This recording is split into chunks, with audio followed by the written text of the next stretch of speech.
Hi friend, আমি কণিকা। আমার সেলাই ঘরে আপনাদের সবাইকে সুস্বাগতম।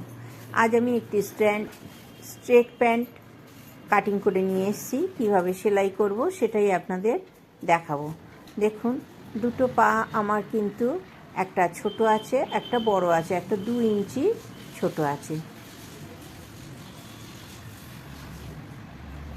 তো আমি যেটা 2 ইঞ্চি ছোট সেটা পেতে নিয়েছি। আপনারা সোজা দিকটা দেখছেন। এর ওপরে আমি চওড়া অংশটা পেতে নিচ্ছি। চওড়া অংশটাও সোজা দিকের ওপর রেখে উল্টো দিকটা বাইরের দিকে রেখে পেতে নিচ্ছি।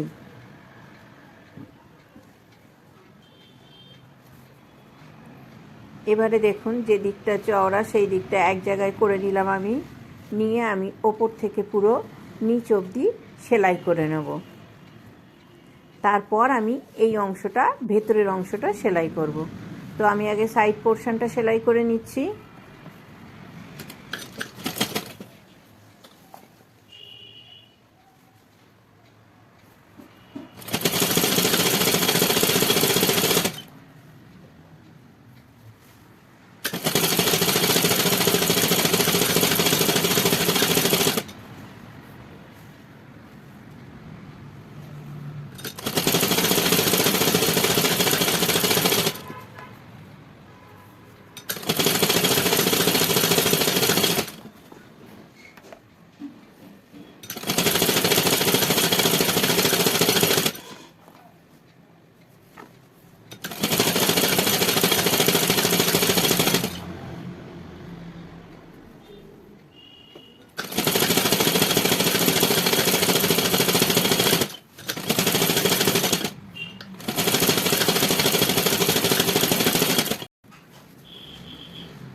আমি অংশটা ডবল করে সেলাই করে নিয়েছি। দেখুন, এটা পায়ের নিচের অংশ। আমি দুভাগ করে নিলাম সেলাইয়ের অংশটা। ভেতরে যে কাপড়টা আছে দুভাগ করে নিয়েছি, যাতে এক জায়গায় থাকলে মোটাভাবে না হয়, সেই জন্য আমি দুভাগ করে নিয়েছি। আমি নিচের অংশটা ফোল্ড করছি। কাট লাগানোই ছিল আমাদের নিচের অংশ 2 ইঞ্চি করে। তো আমি একটা হাতে কুচি করে দাগ দিয়ে নিচ্ছি 2 ইঞ্চি বরাবর পুরোটাতে। এবার আমি নিচের অংশে আরও 1/2 ইঞ্চি ফোল্ড করে নেব। 1/2 ইঞ্চি ফোল্ড করে নিলাম। এইভাবে আমি নিচের অংশটা সেলাই করে নেব। আমি পিন দিয়ে আটকে রাখছি যাতে ফোল্ডটা না সরে যায়। এইভাবে আমি পুরো পায়ের নিচটাকে সেলাই করে নিচ্ছি।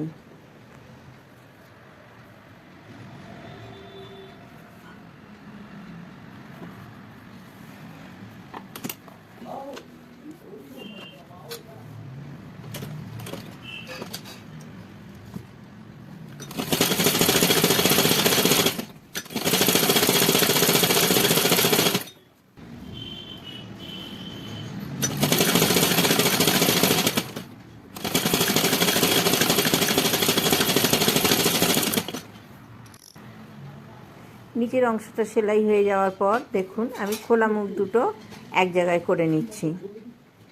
খোলা মুখ দুটো এক জায়গায় করে নিয়ে এবারে আমি লম্বা সেলাই দিচ্ছি পুরো সিটের আগে পর্যন্ত।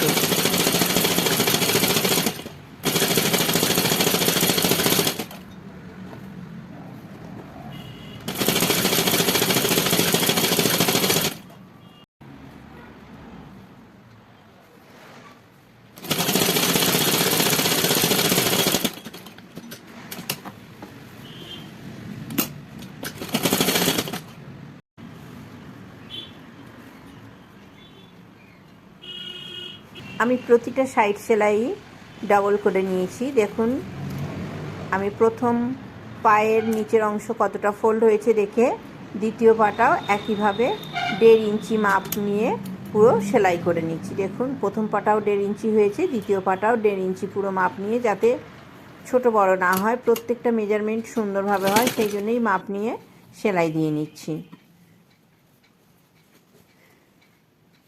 আমি এখানে দুটো পা আবার এক করে নিলাম। দুটো পা না, দুটো খোলা মুখ, পায়ের নিচে দুটো খোলা মুখ এক জায়গায় করে নিলাম। নিয়ে দুটো পাই আমি সেলাই করে নিয়েছি। তো আমি একটা পা সোজা করে নিলাম আর একটা পা উল্টোভাবেই রাখলাম। উল্টোভাবে রাখা পায়ের মধ্যে সোজাভাবে রাখা পাটা আমি ঢুকিয়ে নিলাম। এবারে দেখুন ঠিক সিট অংশ থেকেই আমি অ্যাডজাস্ট করলাম ওপর পর্যন্ত, কোমর পর্যন্ত। সিট অংশটা দেখুন ঠিক একইভাবে দুদিকেই আমি কাপড়টা সরিয়ে নিচ্ছি, যাতে কোনো একদিকে মোটা না হয়ে যায়, সুন্দরভাবে সেটটা বসে। তো আমি মিডল পোর্শন থেকেই সেলাইটা করছি। মিডল পোর্শন থেকে একবারে ওপরে উঠবে, আবার ঘুরে মিডল পোর্শন হয়ে আবার আরেক দিকে যাবে। সেখান থেকে আবার মানে প্রত্যেকটা সেলাই দুবার করে হবে।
আমি এবার দুটো পা দেখুন খুলে নিচ্ছি, দুটোই সোজা দিক করে দিচ্ছি। আমাদের সিট পোর্শন সেলাই কমপ্লিট হয়ে গেছে। এবারে আমি ওপরে কোমর পোর্শনের পটিটা লাগবো। আমি কোমর পোর্শনের পটি সবসময় আলাদা করে লাগাই। তো কোমরের অংশের পটিটা নিয়ে নিয়েছি। আমি এইভাবে সেলাই করে নিচ্ছি।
কোমর পটির দুটো খোলা মুখ আমি একসঙ্গে জুড়ে নিচ্ছি।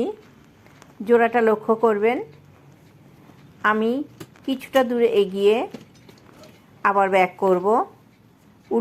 উল্টো দিক থেকেও আমি কিছুটা দূরে গিয়ে, অর্থাৎ মাঝখানে আমি সেলাই ফেলবো না। মাঝখানে আমার দড়িটা বার হওয়ার জন্য, এটা যেহেতু দড়ি হবে, আপনারা গার্ডার সিস্টেম করতে পারেন, তাহলে এই সেলাইটা লাগবে না, পুরো সেলাই করে দেবেন একদম।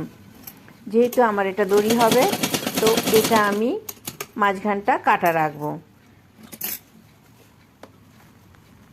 দেখুন মাঝখানটা আমার ফাঁকা আছে।